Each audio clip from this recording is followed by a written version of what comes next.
दंगाई है, वही राहुल गांधी भी हैं। आप ही के दफ्तर के बाहर पोस्टर लगाया है बाकायदा प्रवक्ता ने, अधिकृत प्रवक्ता ने बीजेपी के। तो बीजेपी की यही सोच है राहुल गांधी को लेकर कि ये दंगाई है, ये उमर खालिद है, ये गद्दार है देश का। बिल्कुल संदीप भाई, आपने बड़ी सटीक और प्रासंगिक सवाल खड़ा किए और देश को कहीं ना कहीं ये समझने की ज़रूरत है कि ऐसी क्या बात हो गई कि देश का प्रतिपक्ष का नेता जो हाथ में संविधान लेकर पूरे देश में घूमता है, जो संविधान की शपथ लेता है, सौगंध खाता है कि देश के साथ कोई ऐसी चीज़ नहीं होने देगा या देश के ऐसे गद्दारों के खिलाफ कभी वो उनके समर्थन में खड़ा नहीं होगा, तो ऐसी क्या बात हो गई कि आज कहीं ये बताना और जताना ज़रूरी है कि राहुल गांधी जो है देश को किस प्रकार से दांव पे लगाना चाहते हैं या वो किस प्रकार से दांव पे लगा रहे हैं। मतलब गद्दार है तो जेल, गद्दार की जगह तो जेल होती है, देशद्रोह में तो जेल होनी चाहिए, एफआईआर होनी चाहिए। ये पोस्टर लगाने के बजाय एक एफआईआर करा दो दर्ज, बिल्कुल वो जेल में डाल दो।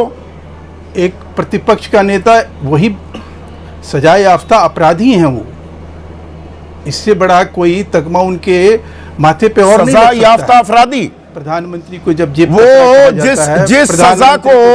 जिस सजा को सुप्रीम कोर्ट ने उस पर स्टे लगा दिया। आप गलत जानकारी बहुत देने लगे हैं आजकल।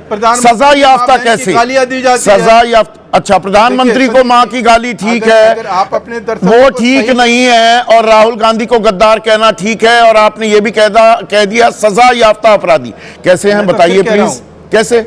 मैं कह रहा हूं कि कैसे संदीप जी, मैंने क्या कहा कि आज आपने जो अपने सवाल सजा याफ्ता कैसे हैं, सवाल का जवाब दीजिए। प्रतिपक्ष के नेता को गद्दार कहने की जरूरत क्यों पड़ी? सजा याफ्ता कैसे हैं पहले ये बताइए ना। आप गलत जबानी करते हैं और फिर उससे बचने की कोशिश करते हैं। सजा याफ्ता अपराधी के ऊपर कोई भी, उनको जो है मोदी सरनेम के ऊपर सजा हुई उनका, और सुप्रीम कोर्ट ने उस पर स्टे लगा दिया, यानी कि सजा गलत दी गई थी और सजा याफ्ता अपराधी हो गए।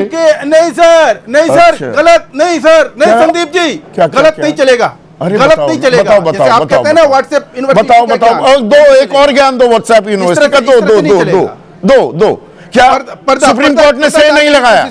माफ कीजिए, दोबारा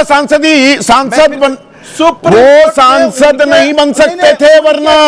उनके सजा पे स्टे लगाया है। तो और क्या सर, उनके सजा पे स्टे लगाया है, उनके सजा याफ्ता अपराधी होने के ऊपर किसी प्रकार का स्टे नहीं है। अच्छा चलिए एक मिनट, उनके अपराधी होने पर जाइए, थोड़ा थम जाइए, नया कानून। अरे आप तो चुनौती रोज देते हैं मुझे, और कहीं मेरी बात को गलत साबित नहीं कर पाते।